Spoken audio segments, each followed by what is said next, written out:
Olá, meu nome é Gabriela Estevanato, sou graduanda em Engenharia Ambiental na PUC Campinas. Meu trabalho é sobre índice de avermelhamento, densidade e umidade do solo em áreas de remanescentes florestais sobre influência antrópica. No estado de São Paulo, atualmente, restam poucos remanescentes florestais de grande proporção. Na maioria das vezes, esses estão protegidos de forma de unidade de conservação e inseridos numa matriz produtiva extremamente alterada pela ação antrópica e pulverizada como pequenos remanescentes. Esse processo de fragmentação florestal acarreta em graves consequências para o ambiente. Os principais são as perdas de biodiversidade e o efeito de borda. A borda do fragmento florestal é a área por onde se inicia a maior parte do processo físico e biológico ligado à fragmentação. Entre os impactos negativos pela perturbação de borda está a alteração do padrão de produção de estoques de serrapilheiras, em decorrência do aumento de mortalidade das árvores, quedas de folhas, ramos e eliminação de espécies nativas tolerantes à sombra.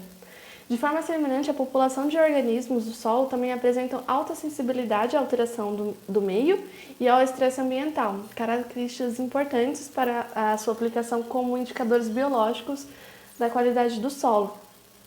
Esses fatores contribuem para a degradação do solo, ocasionando várias consequências, como a compactação do solo, encrustamento, baixa capacidade de filtração de águas, problema relacionado à aeração, erosão acelerada, perda de fertilidade natural e alteração das populações microbiológicas do solo e aumento de plantas invasoras que abalam outras espécies vegetais de importância para a configuração de longevidade do fragmento.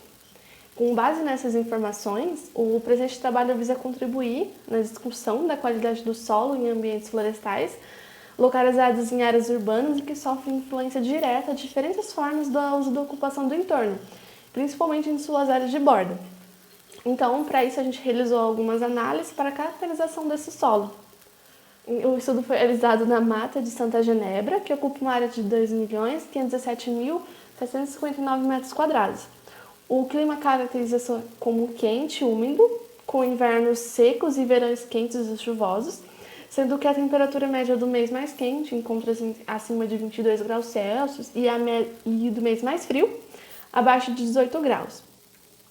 No interior da floresta são encontradas clareiras de diferentes idades e tamanhos, que são originadas tanto da extração seletiva de madeira nobre, quanto do corte raso para aproveitamento de lenha em alguns trechos restritos. A reserva se encontra inserida em uma matriz agrícola. Para a coleta de dados, foram instaladas no remanescente florestal parcelas fixas de monitoramento nas interfaces com diferentes usos e ocupação. Foram implantadas 3 parcelas por tratamento, R1, R2 e R3, que puderam ser utilizados para a obtenção de dados de forma contínua, obtendo uma análise temporal de avaliação dos impactos do entorno. No total foram 9 tratamentos, compostos por 3 parcelas, totalizando 27 parcelas por período. Então a gente tem T0, que é a área testemunha, no interior da mata, T1, que está a 20 metros da área compactada, mais terra de terra no entorno, T2, que está a 40 metros da área compactada, T3, que está a 20 metros da estrada, uma rodovia que passa ali no entorno, T4, que está a 40 metros da estrada, T5, que está a 20 metros da área rural, T6, que está a 40 metros da área rural, T7, que está a 20 metros da área urbana e T8, que está a 40 metros da área urbana. Então, em agosto de 2019, foi realizada a amostragem em campo desses locais pré-estabelecidos nas áreas de borda da mata. Para a retirada da amostra, foi necessário limpar o terreno onde foram tomadas amostras deformadas e indeformadas do solo. As amostras foram coletadas com o auxílio de um trado, a profundidade de 0 a 0,20 metros e analisolométricos metálicos, tendo a preocupação sempre de limpar a superfície dos locais escolhidos, removendo a serrapilheira e outros detritos. Para a constituição das amostras compostas, foram obtidas 3 amostras simples e misturadas em balde.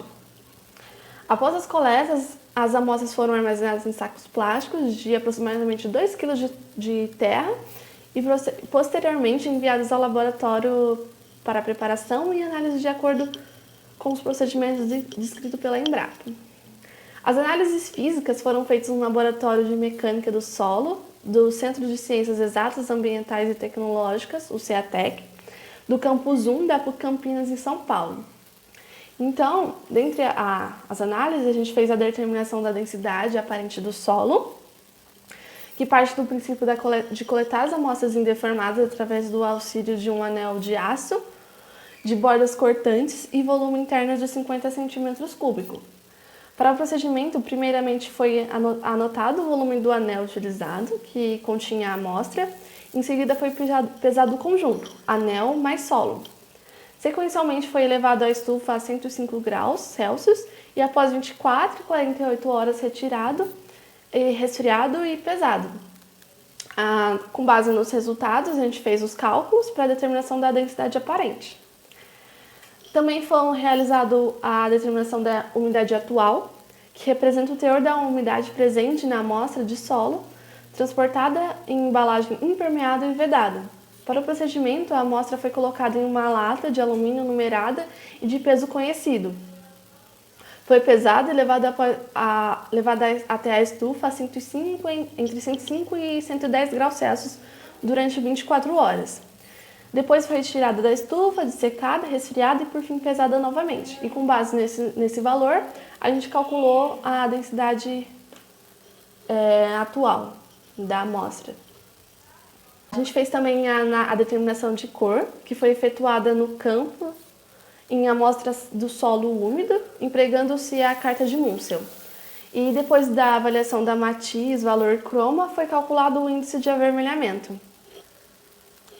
Com base nesses resultados obtidos no laboratório, a gente apresenta o valor médio, desvio padrão e coeficiente de variação para os resultados obtidos na análise de densidade, umidade e índice de avermelhamento nos diferentes tratamentos analisados. Então, a densidade do solo ela é caracterizada pela relação entre a quantidade de massa de uma amostra de solo seco por unidade de volume do mesmo, incluindo os espaços vazios. Dessa forma, quando há alteração no espaço poroso do solo, haverá alteração na densidade do solo também. A densidade obteve resultados constantes, levando em consideração o coeficiente de variação. O coeficiente de variação pode ser usado para comparar e avaliar as variáveis, podendo-se observar que as variáveis que apresentam um coeficiente de variação baixo indicam uma pequena variação dos dados em relação à média, mostrando uma distribuição homogênea.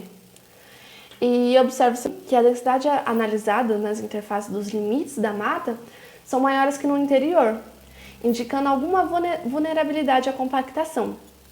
E pode ser pelo tráfego excessivo realizado imoderadamente sobre diferentes condições de umidade do solo, que é o principal responsável pela compactação, podendo ser seja passagens de veículo, máquina, animais, pressões a quais essas interfaces estão sempre submetidas, devido a modificações estruturais relacionadas à redução do espaço poroso e aumento da densidade.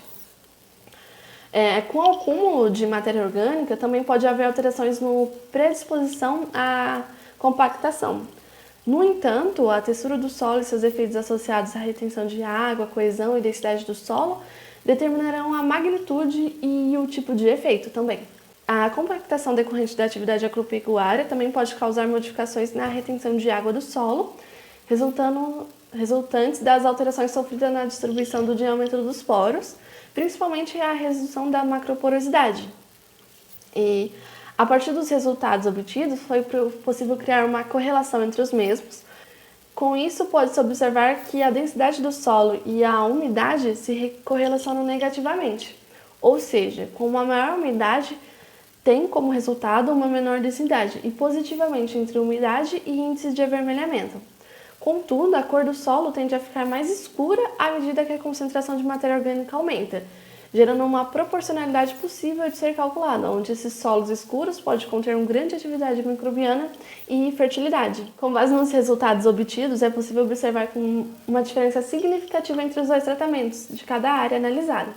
Nas interfaces compactada e estrada, a umidade é maior nas interfaces mais distantes da borda, sendo essas T2 e T4, e ambas apresentam resultados inferior à área do interior da mata. Além disso, essas duas interfaces nos dois tratamentos apresentam em média o mesmo índice de avermelhamento. Da mesma forma, inferior à área testemunha. Já a área rural obteve altos resultados em ambos os tratamentos, pelo fato de essa ser uma região alagada. Nas interfaces urbanas, os resultados se inverteram. Houve uma maior umidade e índice de avermelhamento no tratamento mais próximo da borda, sendo esse o T7, e isso pode estar relacionado com o despejo de lixo inadequado, esgoto, que faz com que o índice de avermelhamento seja maior, por esse estar ligado com a matéria orgânica e micro-organismos dos locais. Então, com base nos resultados, pode-se concluir que a degradação em toda a área de borda da Mata de Santa Genebra, sendo as interfaces estradas e compactadas as mais afetadas. Essas áreas apresentam uma baixa umidade e densidade do solo quando comparadas ao interior da mata, devido à compactação do solo decorrente do tráfego excessivo na região. Por fim, eu gostaria de agradecer ao CNPq pelo apoio financeiro e a concessão da Bolsa de Iniciação Científica e à professora Regina por me auxiliar em todo esse processo.